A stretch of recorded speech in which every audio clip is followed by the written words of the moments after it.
नमस्कार पालकांनो. सर्वांना वाटतं आमचं किराणा मालाचं दुकान आहे म्हणजे माझा 1.5 वर्षाचा मुलगा विराट हा चॉकलेट, वेफर्स, कुरकुरे याच गोष्टींवर जगत असेल, नाही का? पण परिस्थिती ह्याच्या अगदी उलट आहे. हे कलरफुल पॅकेट्स त्याच्यासाठी खाऊ नसून केवळ खेळणं आहे. तो त्यांना घेऊन वाजवतो, त्यांच्यासोबत खेळतो, परंतु ते पॅकेट्स फोडून त्यातलं खाऊ खायचं असतं हे त्याला अजूनही माहीत नाहीये. कारण फक्त एकच आहे, ते म्हणजे आम्ही सर्व.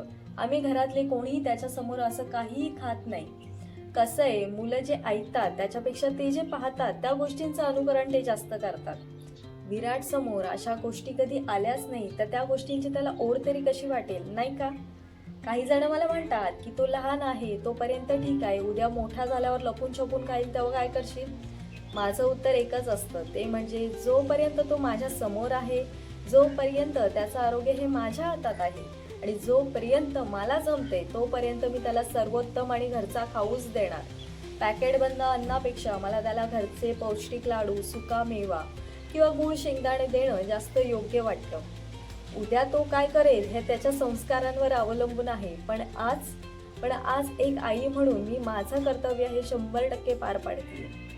तर तुम्ही तुमच्या बाळाच्या बाबतीत अशी कोणती शिस्त पाळता हे मला कमेंटमध्ये नक्की सांगा आणि व्हिडिओ आवडली असेल तर लाईक करा. थँक्यू.